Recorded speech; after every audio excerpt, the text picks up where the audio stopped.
Allahumma sholli ala sayyidina Muhammad ala alihi wa sahbihi wa man tabi'ahum ila yaumiddin amma ba'd.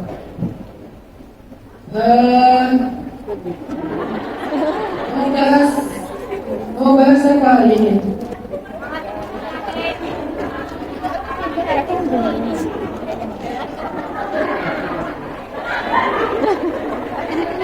Ini yang paling video ini udah filter.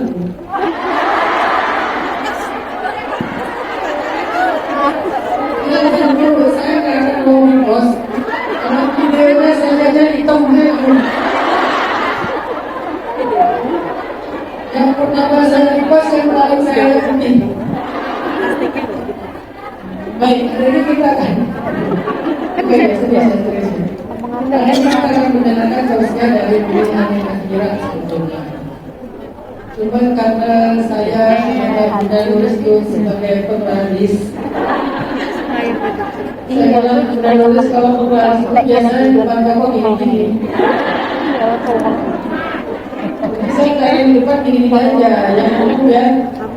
Oke Hanim. Tapi kata Ovi kayaknya saya harus ngasih muka gimana. Jadi saya disuruh hari ini, disuruh menulis, disuruh Umi, disuruh Nancy. Jadi saya cuma mau ngasih muka gimana aja. Kalau di depan kita itu judulnya adalah membentuk pintu mantan ya.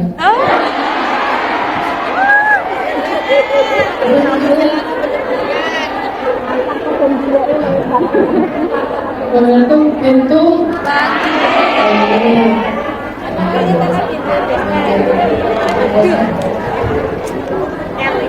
siapa di sini yang punya mantan? Saya.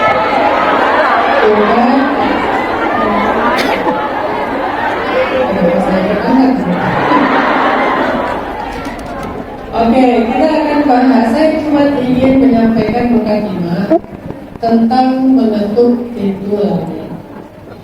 Apa sih arti dari judul ini? Apa gunaannya? Kok tiba-tiba ada judul membentuk pintu langit? Emang langit ada pintu ya? Ada ya? Oke, gini. Saya pengen memberi mukadimah dengan sebuah kisah. Jadi ceritanya dulu itu di zaman Nabi ada seorang pedagang yang melakukan perjalanan dagang dari Damaskus ke Madinah. Perdagangan dari Damaskus ke Madinah. Di tengah perjalanan, di tengah jalan, tiba-tiba orang ini dicegat oleh seorang perampok. Hartanya diambil, kemudian dianya mau dibunuh. Lalu dia bilang, biarkanlah saya hidup, lepaskanlah saya, ambil semua harta saya, yang penting saya, biarkan saya hidup. Kata perampok itu, harta kamu saya ambil, tapi kamu mau saya bunuh. Karena dia merasa udah gak punya lagi harapan untuk lolos. Dia lihat di sekelilingnya di lembah itu, dia ada di sebuah lembah. Di sekeliling lembah itu dia lihat banyak tengkorak manusia. Ternyata itu tempat pembegalan di zaman itu. Kalau sekarang mungkin kelitih ya. Oh kelitih. Kelitih itu di Jogja dia suka pacok-pacok orang. Tapi kalau kelitih beda sama begal. Kalau begal ngambil harta, kalau kelitih cuman pengen nggak berjawab, cuman pengen nyakitin orang. Akhirnya pedagang ini bilang kepada perampok itu, ya udah kalau gitu beri saya waktu sebentar untuk usaha di Ramadan, untuk sholat 2 rakaat. Karena yang dia minta cuma waktu untuk sholat 2 rakaat, perampok ini juga merasa kayak udah terlalu lama. Ya udah alnya badalah ajil kata dia. Ya udah lakukan apa yang kamu mau, tapi jangan lama-lama. Dia pun berwudu. Setelah selesai wudu dia sholat. Selesai sholat dia angkat tangan berdoa. Ini menunjukkan berdoa setelah sholat itu bukan jihad. Nanti apa yang terjadi ini dia ceritakan kepada Rasul dan Rasulullah tidak menyalahkan dia. Jadi setelah selesai dia sholat dia berdoa. Di dalam doanya Yang baca nama-nama Allah yang mulia, Asmaul Husna, sifat-sifat Allah, yang baca semuanya dengan bacaan yang panjang. Kemudian terakhir dia katakan, ya mughith aghithni, ya mughith aghithni, ya mughith aghithni 3 kali. Tiba-tiba ketika dia selesai membaca ya mughith aghithni yang ketiga, maka datanglah seorang laki-laki penunggang kuda memakai pakaian putih, ikat kepala berwarna hijau, dan dia membawa irbah. Irbah itu kalau bahasa sekarang adalah tombak. Dia datang dengan menunggang kuda yang larinya sangat cepat. Tiba-tiba dengan tongkat itu, dengan tombak itu dia memukul perampok dan perampok itu tersungkur. Kemudian laki-laki itu turun dari kudanya, dia datang kepada pedagang yang tadi sedang berdoa, dia serahkan tongkatnya atau tombaknya, dia katakan, kum faktulhu, bangun ambil tombak ini, bunuhlah perampok itu. Dan perampok itu sudah terkapar, belum mati. Kum faktulhu, sekarang ambil tombak ini, bunuh perampok itu. Kata laki-laki pedagang ini, ma qatalu nafsan wama tafayyaba nafsi li qatli. Aku gak pernah bunuh orang dan aku gak suka bunuh orang. Akhirnya diambil lagi itu tombaknya sama laki-laki ini, dia ancamkanlah itu perampok sehingga perampok itu mati. Setelah kejadian ini, pedagang yang tadi masih terduduk, dia bertanya kepada laki-laki penunggang kuda. Dia bilang, kamu itu siapa? Kamu siapa? Tiba-tiba ada di tempat pasir. Tiba-tiba nolong saya, kamu siapa? Lalu kemudian penunggang kuda ini menjawab, ana malakun minas sama'i tsalitsa. Aku adalah malaikat dari langit ketiga. Ternyata malaikat beneran. Aku adalah malaikat dari langit ketiga yang diutus Allah untuk menolong kamu. Wahai pedagang, wahai fulan, ketika kamu mengucapkan ya mughith aghithni yang pertama, ternyata langit itu berguncang. Langit berguncang. Kemudian para malaikat penduduk langit mengatakan, amrun hadath, amrun hadath, amrun hadath. Ada kejadian besar, ada kejadian besar, ada kejadian besar. Lalu kamu ucapkan lagi yang kedua, ya mughith aghithni. Maka terbukalah semua pintu-pintu langit, seolah-olah daun-daun pintu langit itu bergesekan, terbuka semuanya. Lalu ketika engkau mengatakan ya mughith aghithni yang ketiga, turunlah malaikat Jibril. Kemudian malaikat Jibril berseru, wahai para malaikat, man lihadzal makruh, siapa yang mau menolong laki-laki yang sedang kesusahan ini? Semua malaikat mengangkat tangannya, ana ya Rabb, ya Allah tunjuk saya, ya Allah tunjuk saya. Akhirnya kemudian Allah menunjuk aku, katanya, sehingga turunlah aku untuk menolong kamu dengan perintah Allah Subhanahu wa Ta'ala. Dia turun menjelma sebagai laki-laki yang sempurna, mengendarai kuda, membawa tombak, dan dia langsung membunuh perampok tersebut. Sehingga kemudian laki-laki pedagang ini selamat. Dia pun melanjutkan perjalanannya ke Madinah, membawa barang-barang dagangannya yang utuh, tidak ada sedikit pun yang berkurang. Sampai di Madinah dia ketemu dengan Rasulullah dan dia tidak akan bersama kepada Rasulullah. Berarti pedagang ini kalau sudah bisa ketemu Rasul namanya sahabat. Berarti ini terjadi di zaman Nabi. Walaupun dia ketemu Nabi cuma sekali, tapi kalau ketemu dengan Nabi sekali walaupun cuma sedetik aja, itu masuk langsung kepada golongan sahabat Nabi. Dia ceritakan kisahnya kepada Nabi. Setelah dia menceritakan kisahnya kepada Nabi, Nabi bilang, ya fulan, wahai pedagang, sesungguhnya engkau telah mengetuk pintu langit dengan nama-nama yang mulia di tangan Allah. Maka Allah memberikan kepadamu pertolongan dari jalan-jalan yang tidak terlalu. Nah, pertanyaannya, apa yang dibaca oleh Rasulullah kok sampai langit itu terbuka, langit itu berguncang, malaikat semuanya pada heboh. Kalau bahasa sekarang itu tiba-tiba dia landing di langit. tiba-tiba dia viral lagi, tiba-tiba dia masuk ke lambe malaikat. Lambe malaikat itu artinya jadi pembicaraannya para malaikat ya. Kan ada lambe kira, ada lambe malaikat, ada lambe syariah. Apa itu lambe syariah? Gosip sambil zikir. Astagfirullah, namanya subhanallah. Sambil gibah, sambil zikir. Akhirnya dia viral di langit. Dia trending, dia viral, dia dibicarakan oleh para malaikat. Bahkan malaikat semua berlomba-lomba pengen turun untuk nolong dia. Yang kemudian Allah memerintahkan salah satu di antara malaikat itu yang dipilih menolong dia. Apa yang dia baca? Kok bisa doanya itu bisa mengguncang langit, membentuk pintu-pintu langit? Ternyata yang dia baca adalah kalimat asma'ullahil husna. Kemudian yang dia baca adalah sifatullahil ulya. Dia membaca dua kalimat itu, satu nama-nama Allah, dua sifat-sifat Allah. Sehingga siapa yang menghafal nama-nama Allah, kemudian dia baca di dalam doanya sesuai dengan tema doanya, lalu dia sebutkan kebesaran Allah dengan sifat-sifatnya, Allah Maha Tinggi, Allah Maha Kuasa, atau dia baca aja sifat puji dalam lafaz Allahu ilaha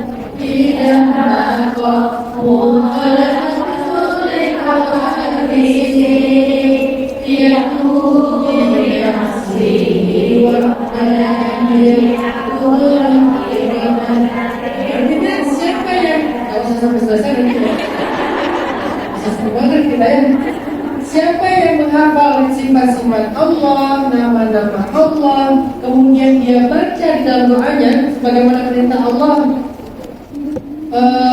sebutlah Allah atau sebutlah Asmaul Husna, mana saja di antara nama-nama itu yang kamu sebut, maka insya Allah itu adalah nama-nama yang bisa menjadi pilihan.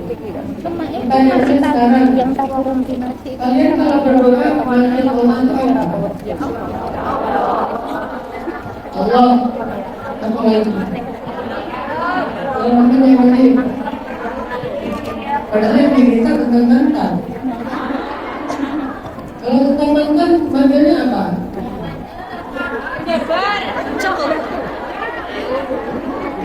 Kan tahu kan? Sama. Kalau tentang mantan, panggilnya ya Adi atau ya Adil, ya Maha Adil. Kan misalnya gini ceritanya, kita lagi bete nih gara-gara tahu mantan udah bahagia. Kan banyak tuh yang nanya, Ustaz kenapa ya orang yang menjual kita, yang meninggalkan kita, yang pergi pas kita lagi sayang-sayangnya, kan dia statusnya sohib. Tapi kalau dia hidupnya baik-baik aja, kok dia hidupnya bahagia, kok dia mungkin sukses, sementara kita kena mental gitu kan.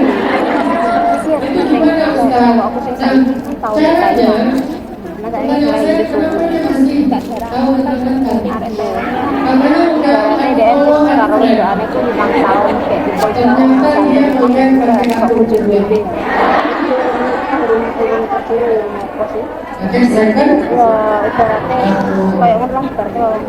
Oke, maksudnya gini, kalau kalian mau meminta sesuatu kepada Allah, cobalah minta dengan menyebut nama Allah yang sesuai dengan kebijaksanaan kalian. Itu rahasianya. Saya dulu ketika minta anak, ketika saya umrah, saya diberikan keturunan anak perempuan yang nanti saya kasih nama Aisyah. Akhirnya saya minta ya wahai yang menganugerahkan, wahai pemberi anugerah. Selama saya di depan Ka'bah, pikir saya ya Wahab, ya Wahab, ya Wahab. terus memanggil ya Wahab. Ketika saya pengen bayar utang, karena saya punya utang karena banyak orang usaha ya, karena produksinya kita memang ya biasa teman kita terus terus dengan karena duit pengen bayar utang ya Razak. Ketika saya pengen memperluas jangkauan dakwah saya, pengen bikin tren di Indonesia supaya hijrah itu jadi tren. Gimana caranya membuka banyak tempat untuk masuk dakwah? Akhirnya saya panggil ya Fattah. Ketika saya butuh diberikan lebih banyak anugerah dan kebaikan oleh Allah, saya panggil ya Karim.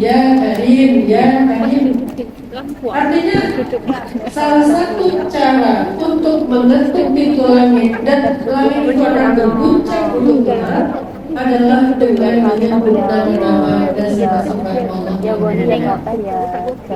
Hasilnya dahsyat. Tapi challenge-nya kita harus hafal nama-nama ini. Setelah menghafal kita pahami. Setelah dipahami dipakai sesuai dengan doanya.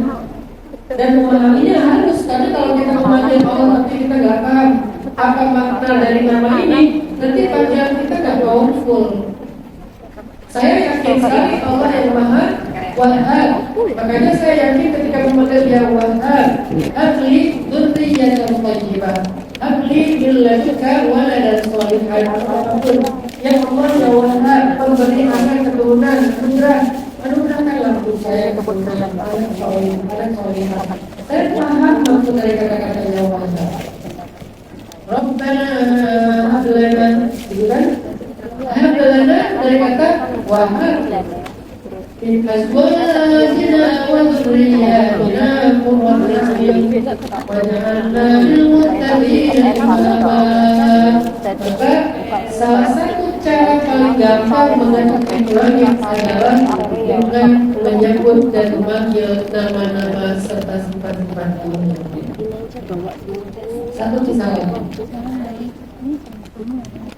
mungkin kalian pernah dengar cerita nenek-nenek bisa banyak sifat. Kan?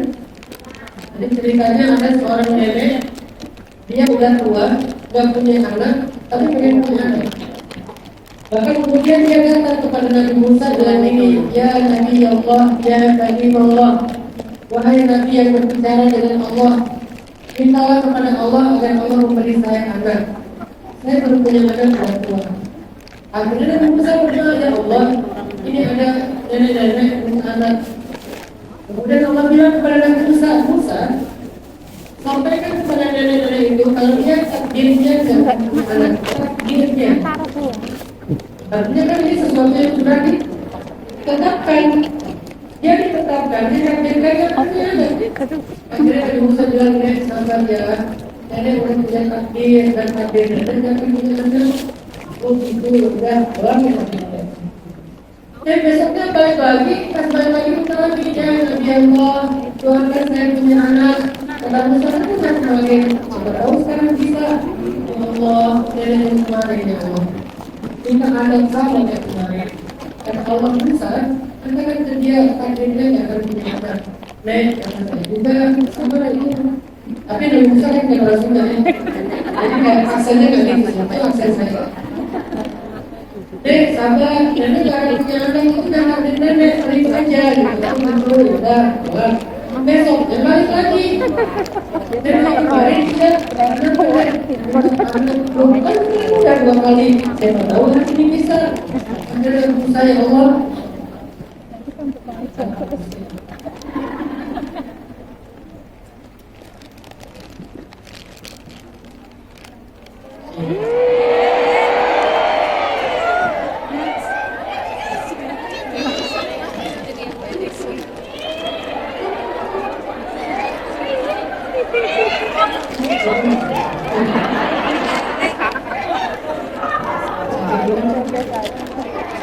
Bersih.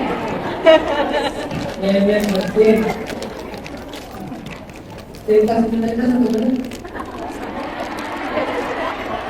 Oh iya, Nabi Musa maka saya punya kemarin udah saya tahu hari ini bisa. Ya Allah, ini minta yang berbeda lagi, dan dia minta sesuatu yang sama. Allah Ustaz, sampaikan ke dia, akhirnya tak ada pejabat. Akhirnya Ustaz bilang, kan ngomong gede. Kan dari tadi kita akan punya anak, sudah terima aja. Pulang balik lagi dalam waktu berapa lama, tiba-tiba setelah sekian lama datang bawa lagi. Datang dari kantor, ditanya sama Nabi Musa, ini Nabi yang dulu kan? Ya. Ini siapa? Ini bayi saya, anak saya. Agak aneh. Ditanya agak aneh gitu kan? Oh, bayi gimana nih maksudnya? Ya bayi saya, anak saya, anak biologis saya. Kalau bisa ceritanya punya anak kan? Kita tidak akan punya anak. Ya udah Nabi Musa tanya aja sama Allah. Akhirnya Nabi Musa tanya, ya Allah, gimana cerita si nenek-nenek itu punya anak? Kan kata Allah tak ada punya anak takdirnya. Wahai Musa, setiap kali dia pulang meminta anak, aku katakan dia tak akan punya anak. Sepanjang jalan dia memanggil aku dengan kata-kata Ya Rahim, Irhamni, Ya Rahim, Irhamni, Ya Rahim, Irhamni. Rahim, kenapa kandungan dalam bahasa kita dikenal dengan istilah Rahim? Karena itu rahmat. Dan Allah yang memberikan rahmat itu namanya Rahim. Sehingga nenek itu memanggil Ya Rahim, kasihanilah saya. Ya Rahim, kasihanilah saya. Maksudnya kalau saya mati gak punya anak, siapa yang akan mengurus saya? Siapa yang akan mendoakan saya? Ya Rahim, kasihanilah saya. Sepanjang jalan, sepanjang hari, berminggu-minggu, berbulan-bulan, wahai Musa, dia terus memanggil namaku Ya Rahim, Ya Rahim. Ya Rahim, Ya Rahim. Maka wahai Musa, ketahuilah sesungguhnya dengan rahmatku aku ubah takdirnya sehingga dia menjadi punya takdir. Coba bayangkan, takdir sudah ditetapkan. Kalau dalam hadis istilahnya, peda sudah diangkat, kertas sudah kering. Artinya tidak bisa dirubah. Tapi Allah Maha Kuasa atas segala sesuatu. Dengan panggilan Ya Rahim, Ya Rahim, Ya Rahim, wahai yang memiliki rahmat, akhirnya kata Allah dengan rahmat itulah aku merubah takdirnya menjadi Musa. Itulah dahsyatnya bentuk ilmu ini. Sekarang pertanyaannya, apa hajat kita? Apa hajat kita? Kalau kalian cuma menjawab pintu akun media sosial, minta di fallback, minta di repost, minta apa misalnya di like, ya, minta komen, minta share, minta subscribe, minta FYP dan segala macam, kita kadang-kadang akan kecewa. Karena yang kita ketuk itu adalah pintu-pintu manusia, dan pintu digital. Atau kita ketuk pintu manusia lewat jadian. Kita WA teman kita, WA keluarga kita. Kadang kita juga diabaikan. Kadang-kadang bedanya ketemu tak dibalas-balas. Bunda Nulis sering konten sama saya. Bukan saya menganggap Bunda Nulis gak penting sih, karena Bunda Nulis ke WA pas saya lagi ngajar. Begitu saya buka, udah ketumpuk tuh. Sehari kan WA-nya bisa masuk ratusan. Jadi begitu yang di WA gak dibaca, ketumpuk, akhirnya lupa dalam waktu yang lama. Tiba-tiba Bunda Nulis ngebunyinya lewat Umi Hanin. Kalau Umi Hanin yang WA, kalau ketumpuk dia muncul lagi. Apa sih? Apa gitu? Jadi maksudnya kalau kita ketuk pintu manusia, pintu digitalnya, pintu sosial medianya, kita bakal kecewa. Kita mengetuk pintu rumahnya, kita bakal kecewa. Satu-satunya pintu yang diketuk tidak mungkin nggak dibuka adalah pintu rahmat Allah. Pintu manusia ya dibuka karena ditutup. Ketika dia merasa kepayahan dia tutup. Ketika dia merasa capek dia tutup. Ketika dia merasa terganggu dia tutup. Sedangkan Allah la ta'khudhuhu sinatun wa la naum wa la yaquduhu. Jadi nggak pernah ngantuk, nggak pernah lelah, nggak pernah capek. Apa alasan Allah untuk menutup pintu itu? Nggak ada. Karena Allah tuh Maha Kuasa. Udah gitu Maha Baik. Sedangkan manusia kadang baik, kadang jengkelnya. Kadang dia baik banget kayak malaikat, tiba-tiba jadi iblis. Jadi artinya Kalau kalian mau hidup yang mudah, belajarlah tentang gimana cara bentuk pintu langit. Karena kita tahu banget cara bentuk pintu bumi, tapi nyatanya saling menyesuaikan. Sekarang saatnya kita belajar membentuk pintu langit. Pintu bumi itu termasuk pintu hatinya. Gimana caranya biar dia berkenan sama kita, mau sama kita, mau komitmen dengan kita. Karena kita mengecewakan. Ketika kita ketuk pintu hatinya, dia malah memberikan hati itu kepada orang lain. Maka ketuklah pintu pemilik hatinya. Bukan pintu hatinya, tapi pintu pemilik hatinya. Karena hati bukan milik kita, tapi milik Allah. Jadi apapun hajat kalian, belajarlah tentang gimana cara mengetuk pintu langit. Salah satu cara mengetuk pintu langit yang paling dahsyat adalah dengan memanggil nama-nama Allah yang mulia. Allah Ar-Rahman, Ar-Rahim, sifat-sifatnya yang mulia, panggil dengan panggilan yang panjang berkali-kali, nanti kemudian terakhir baru minta. Jadi doa itu jangan enteng, jangan sepadan-sepadan aja, asal katakan Rabbana atina fid dunya hasanah. Itu kan template. Udah gitu nggak ada muji-muji Allahnya, nggak ada salawat-salawatnya. Makanya kalau kalian mau menerima langit, dan itu kunci dari segala urusan hidup kita, segala hajat kita. Saya nggak perlu terlalu spesifik urusan masalah cinta-cinta doang ya. Apapun masalah hidup kita, sedarurat apapun kondisi kita, seprihatin apapun keadaan kita, sekuatin apapun hati kita, bahkan kalian mengalami anxiety disorder sekalipun, serangan kecemasan sekalipun, gak ada yang akan dikecewakan oleh Allah jika pintu-pintunya diketuk oleh hamba. Maka ketuklah dengan Asmaul Husna, dengan sifat-sifat Allah yang mulia, kemudian salawat kepada Nabi, baru yang terakhir kalian minta ya Nabi, Alif. Jadi doanya terpanjang gitu. Cuma satu kata, ya Nabi, Alif. Ada cuma satu kalimat pendek. Yang panjang apa? Asmaul Husnanya. Yang panjang apa? Puji-pujinya.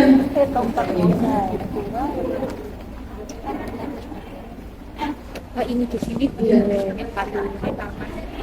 yang panjang itu adalah pujian-pujiannya, dikirnya, tasbihnya, tahmidnya, tahlilnya, itu yang panjang. Sedangkan doanya cuma ya Mughith aghithni, ya Mughith aghithni, ya Mughith aghithni, cuma segitu doanya. Ya Mughith itu pun dengan nama Allah yang Maha Menolong. Kan itu namanya istighotsah.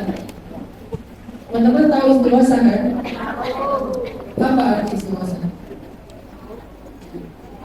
Sering dengan istighotsah tapi nggak tahu artinya kan? Sehingga kalau dibilang bid'ah semua orang kita bingung.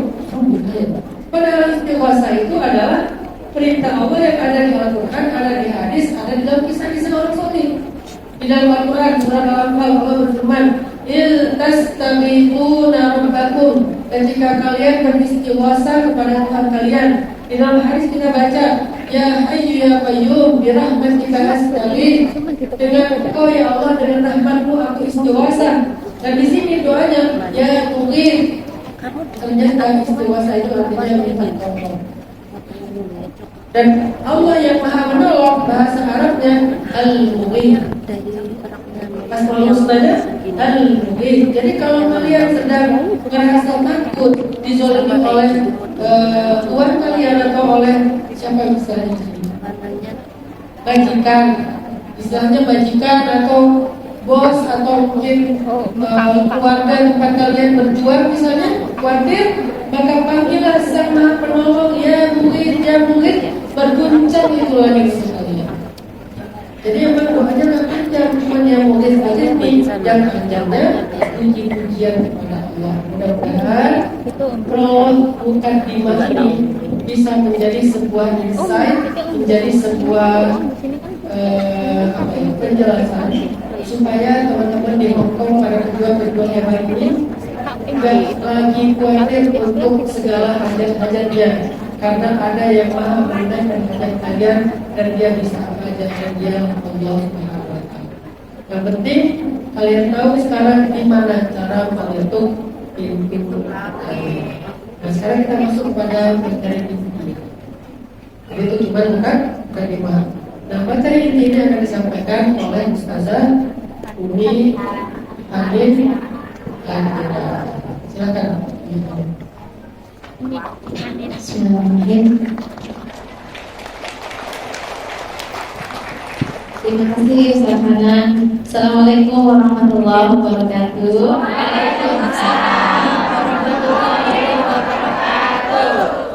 Izinkan aku mengucapkan I love you. Boleh satu orang. Oh, Masya Allah, thank you. Terima kasih.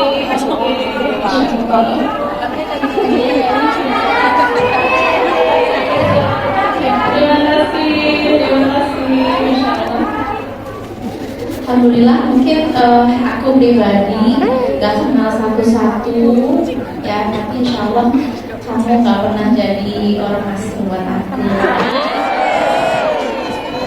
Insya Allah kita akan berjumpa selalu di dalam majelis cinta, majelis cinta di dunia maupun di akhirat. Iya, jadi luar biasa ya tema yang disampaikan Ustaz Hanan mengetuk pintu langit gitu. Dan kita aku juga dibisikin sama penulis sebuah tema yang titipan gitu ya, katanya mengetuk pintu cinta. Boleh bicara cinta? Diizinkan? Terima kasih. Masya Allah, di sini yang lagi jatuh cinta boleh angkat tangan. Banyak ya. Jatuh cinta sama diri sendiri. Gimana rasanya hubungan sama dia? Candungan.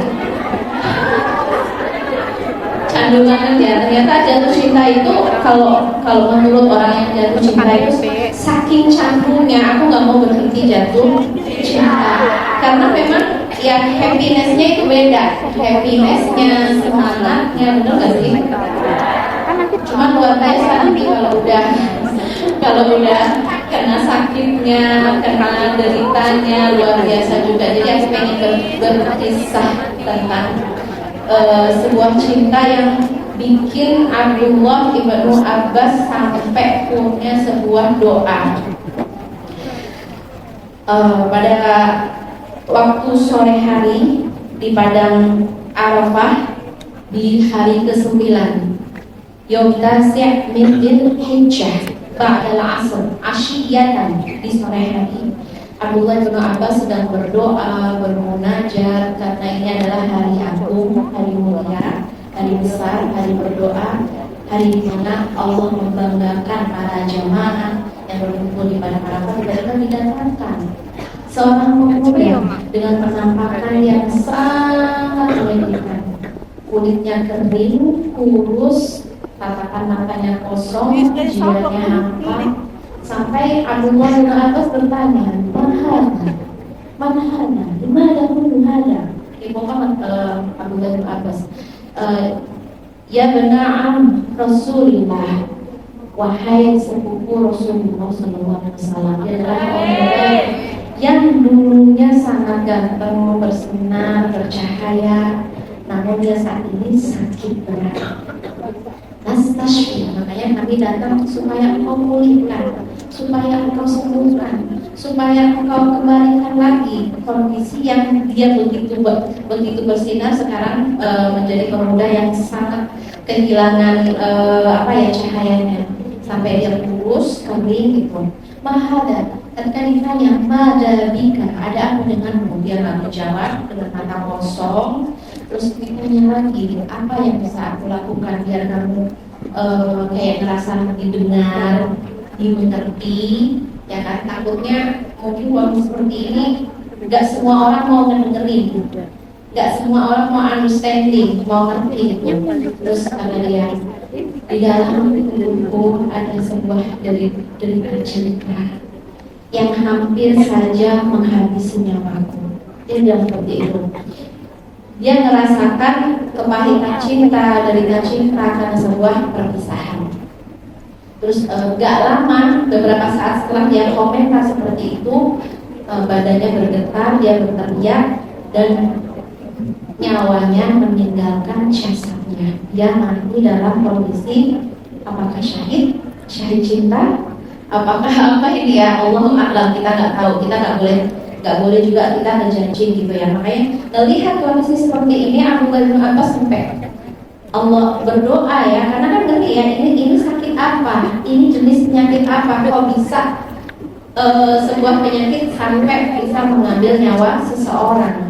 Apakah dia lebay, apakah dia bucin, apakah dia, maaf ya, ini kalau bahasa kita adalah tolong banget sih, masa karena cinta dia mati gitu. Tapi kita sebagai orang yang menyaksikan orang yang sakit kayak gitu ya, kita jangan sampai mencaci, mencela, nyinyir. Jadi contohlah dari sikap Abdullah bin Abbas. Kalau melihat kondisi seperti itu, cepat-cepatlah kita berdoa, Allahumma inni a'udzubika minal ishqi. Ya Allah, jauhkan aku dari musibah cinta, derita cinta, brutalnya rasa rindu, ya, kepedihan cinta, keringnya cinta, karena itu real, gak semua orang rasain, makanya ya biasa aja gitu. Yang tidak merasakan, bahkan Al-Busiri sahib Burdah, seorang penulis syair cinta, tapi cintanya itu Rasulullah, karena dia sakit tentang cinta dan dia mendengar kisah cinta, mendengar banyak sekali kisah cinta, dan dia mengatakan, aku meminta maaf untuk kalian wahai para penyinyir, jangan coba-coba nyinyirin orang yang lagi jatuh cinta, karena jika kalian merasakan derita yang sama, kalian merasakan kepahitan yang sama, kalian gak akan pernah menjadi seorang tukang nyinyir, ya kan? Jadi jangan pernah kalian julid, nyinyir dan ngebaperin orang yang sedang jatuh cinta. Oke, Masya Allah. Jadi memang kondisi orang jatuh cinta itu secara umum ya. Ini contoh cowok, yang cewek siapa? Zulaiha itu perempuan cantik, sudah ada suami, dia punya posisi, dia seorang tokoh perempuan ya di negerinya ya. Tapi ketika dia jatuh cinta, apa yang terjadi? Dia kehilangan akalnya, dia kehilangan maksudnya ya, dia nggak lagi memikirkan tentang status dia, nggak lagi memikirkan apapun, yang penting jatuh cinta. Karena katanya orang jatuh cinta itu benar-benar udah jadi saya, dia itu aslinya pelit banget. Gak apa-apa, yang penting aku saya. Dia complicated, sadar gak sih? Sadar sih, bener, dia complicated. Tidak, aku udah jatuh cinta. Saya, tahu nggak? Dia itu misalnya ya main belakang, iya sih, tapi aku udah jatuh cinta. Saya, pokoknya semua yang kita ucapkan kayak udah benar. Begitu kondisi orang yang jatuh cinta. Makanya kalau para perempuan di zaman Zulaiha ya, mereka menyebut Zulaiha apa coba? Qad syaghafaha hubba. Dia benar-benar telah tertutup akalnya, tertutup jiwanya, tertutup. Yang dia tahu hanya Yusuf ya. Yang dia ingat hanya Yusuf. Memori dia, kenangannya, pikirannya, ilusinya, imajinasinya, pagi siang malam, semuanya hanya tentang Yusuf. Karena memang kalau orang jatuh cinta ini yang kena adalah pikiran. Coba teman-teman yang sedang jatuh cinta, apa kabar sholatnya? Apa kabar sholatnya? Apakah full bisa fokus atau kamu kembali lagi kepada si dia? Apa kabar pagi siang malamnya? Ya pagi siang malam dia kepikiran, ngapain aja dia kepikiran. Jadi kayak benar-benar orang jatuh cinta ini butuh sebuah healing ya, sebuah kayak kesadaran gimana ini untuk kembali lagi kan fikrah. fitrah perempuan atau fitrah siapapun, kita itu fokus kepada Allah Subhanahu wa Ta'ala. Tapi ketika kita sudah berubah fokus, ya ini sudah enggak fitrah lagi. Nah, ini kita belajar tentang self control, ya kita ingat lagi tentang self integrity, self love, self respect. Kalau kita kehilangan 4 hal ini ketika kita jatuh cinta, maka kita akan bernasib seperti orang-orang yang ya mungkin inna sholati wa nusuki wa mahyaya wa mamati lil habib, untuk kekasih aku. Jadi pikiran dia sholatku, nusukku, kehidupan aku pagi siang malam pun hanya untuk orang yang aku cintai. Jadi nasihat apapun, pertimbangan apapun nggak pernah bisa dia dengarkan. Jadi caranya gimana? Kalau Rasulullah Shallallahu Alaihi Wasallam memberikan nasihat pada kita bahwa tidak ada satu solusi yang paling tepat untuk orang yang sedang jatuh cinta kecuali bertemu, salah, kecuali apa? Kecuali nikah, say. Nikah ya, nikah. Kalau cuma bertemu, kamu gak akan sembuh, kamu akan tetap sakit. Ya. Yang sudah menikah, coba angkat tangan. Sudah sembuh sakitnya?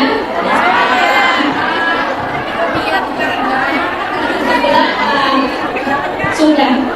Belum ketemu lagi, yes. Benar-benar. Orang yang sangat cinta itu, dia bisa melampaui apapun ya, dengan kalimat, dengan pikiran kita, meskipun jauhan secara fisik, tapi secara emosi, secara jiwa kita selalu ingin bertaut, selalu ingin berjumpa, selalu ingin ketemu. Ini bagus kalau sudah halal. Apa kabar kalau masih cinta terlarang?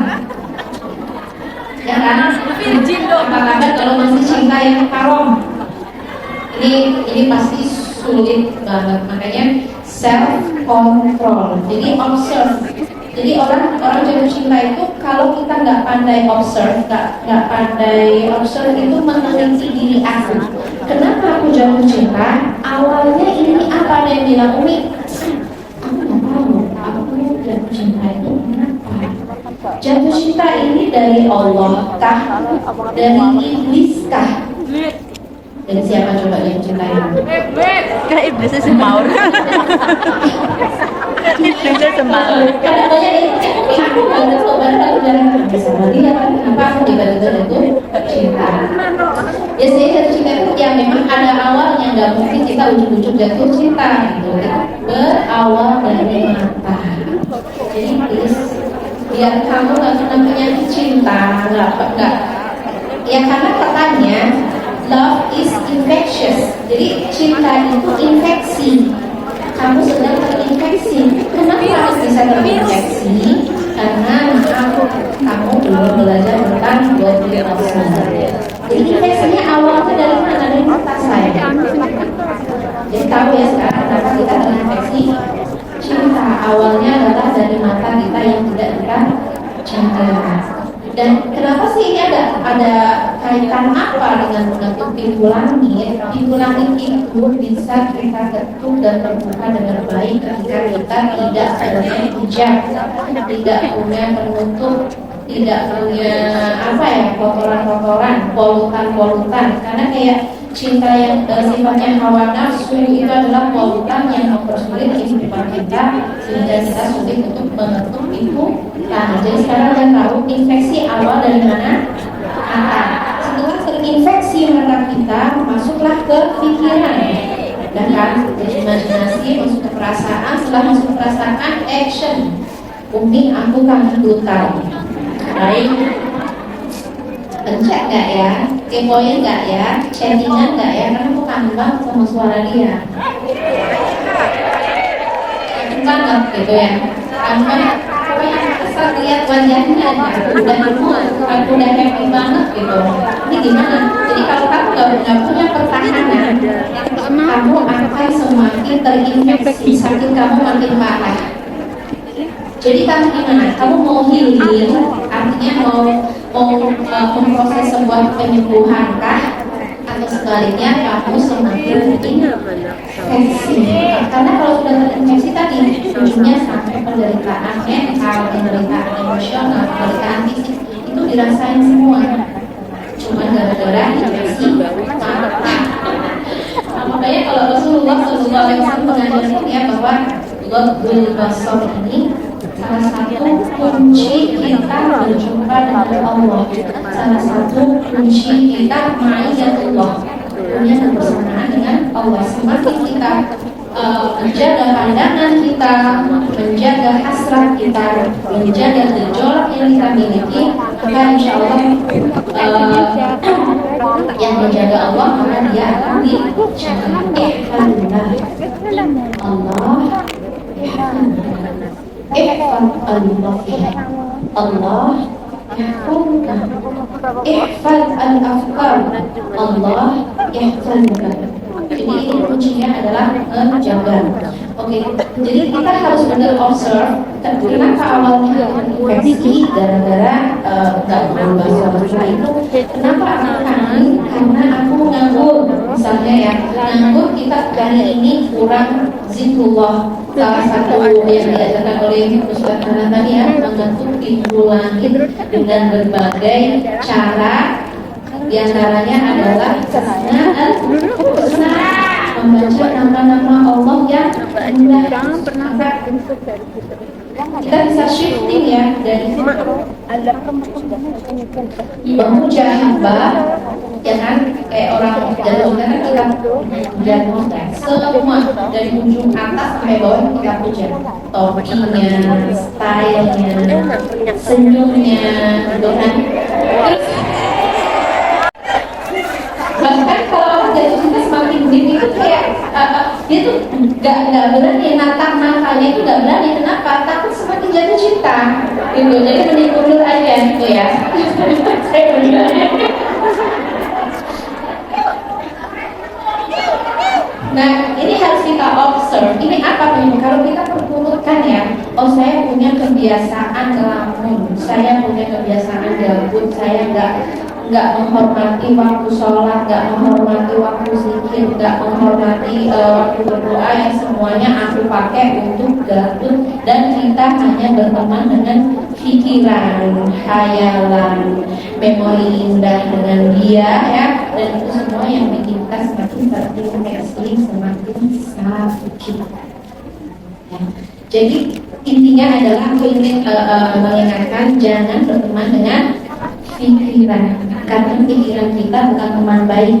Pikiran kita sering membawa kita kepada halu, imajinasi, atau bahkan Umi, aku sedih. Kenapa kamu sedih sayang? Karena aku berteman dengan pikiran. Jadi kesedihan, kemudian anxiety, kemudian ketakutan dan lain sebagainya itu muncul dari produk berpikir, bukan muncul dari zikrullah. Jadi gimana Umi kalau aku paling brutal? Oke, tahan tangan, jangan pencet apapun. Oke, aku punya cinta dan Allah punya aturan. Aku punya cinta dan Allah yang punya masa depan. Untuk apa semua kangen ini kalau ujungnya adalah perpisahan? Enggak. Ya kan? Kita nggak mau. Untuk apa semua pengorbanan, rasa sakit kalau ujungnya adalah ya perpisahan? Kita nggak mau ya. Kita maunya semua keindahan ini punya masa depan yang halal. Kita nggak ingin hanya angan-angan yang isinya hanya yang isinya hanya cinta yang terlarang ya. Jadi teman-teman yang dirahmati Allah, observe diri kamu. Biasanya kenapa muncul kangen? Itu pasti kita paham kenapa. Karena kamu kurang zikir. Jadi kalau kamu ada kamu mengucapkan hasbunallah,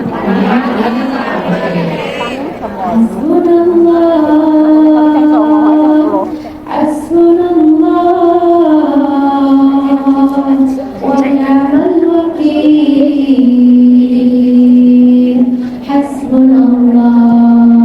Atau kamu boleh pakai zikir apapun. zikir, tasbih. Tasbih ini kan puja-puji Tuhan. Kamu harus observe diri kamu dalam satu hari. Kamu lebih banyak puja-puji Tuhan atau puja-puji mantan? Atau kamu lebih banyak puja-puji kekasih? Itu kan pikiran kamu itu dikuasai siapa? Karena hati kamu itu adalah rumah ibadah. Aku sebut hati itu adalah Baitullah. Hati itu rumahnya Allah. Hati itu harusnya hanya menyembah Allah, memuja Allah, bukan memuja yang lain. Makanya ketika kita mencoba memuja yang itu, meninggalkan al-khaliq, yang kita rasakan adalah derita cinta. Jadi terus ya, kamu observe diri kamu, ini kenapa aku kangen dan gimana cara mengatasi kangen, gimana cara menahan diri ya. Kalau Nabi Yusuf qala ma'adallah innahu rabbi ahsana mathwaya. Ternyata dia berjuang. Artinya arti berjuang dia agresif, dia ngerayu kita. Neng sudah makan belum? Gitu kan. Neng sudah sekolah belum? Gitu kan. Jadi ceritanya pacaran tapi syariat, ingetin sholat, ingetin sholat tahajud dan lain-lain ya. Kalau dia semakin agresif, artinya kita harus belajar say no. Say no itu kalau bahasa Nabi Yusuf adalah ma'adallah innahu rabbi ahsana mathwaya. Aku berlindung kepada Allah. Yes, aku cinta dia. Yes, aku mengidamkan dia. Yes, aku ingin punya masa depan dengan dia. Yes, aku ingin selalu bersama dia. Tapi aku gak akan menyalahgunakan cinta. Pantang aku perempuan menyalahgunakan mata, telinga, pikiran, bahkan fisik. Karena cinta itu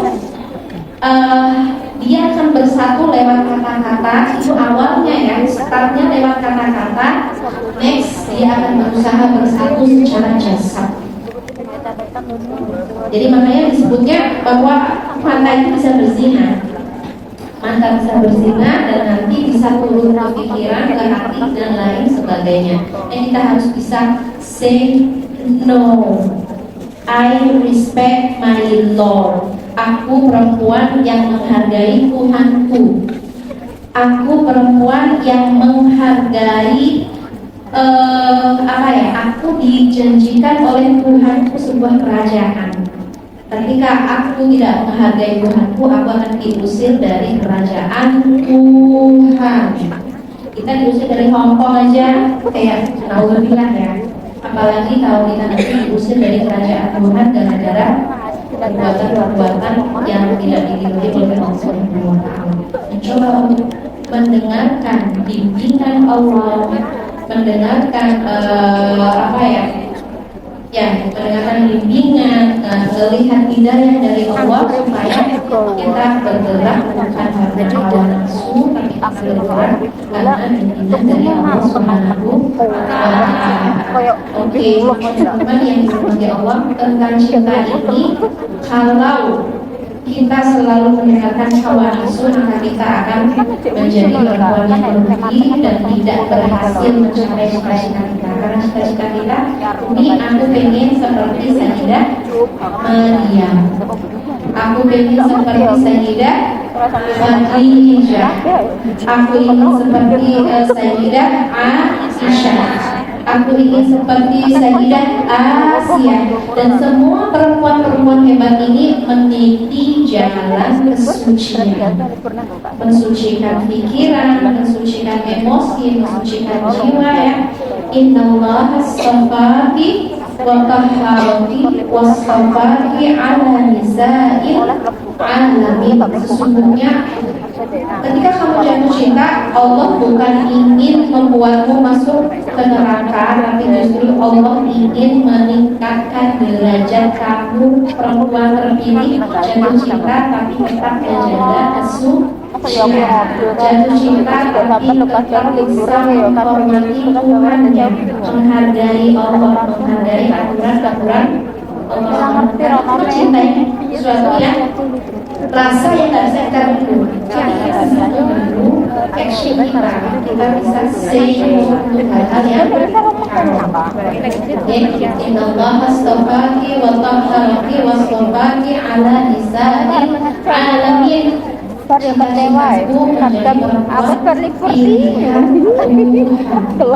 Kita belajar mensucikan semuanya ya, supaya ya benar-benar kalau punya role model kita akan mengikuti semua keinginan kita tanpa ada apa ya filter, tanpa ada saringan apapun. Jadi teman-teman yang tadi udah banyak banget ya pertanyaan-pertanyaan, entah seputar cinta atau entah seputar apapun. Kenapa ini penting menjadi pembahasan? Jadi kita gak bisa naik ke atas mendapatkan derajat tertinggi, bahkan bisa mengetuk pintu langit ketika kita masih berada di dalam apa ya, hijab tadi ya. Kita nggak bisa menembus pintu langit. Oke. Kayaknya kita mulai ya untuk membacain pertanyaan-pertanyaan dari teman-teman. Ada berapa ini, banyak banget. Angga dimulai Ustaz Hanan.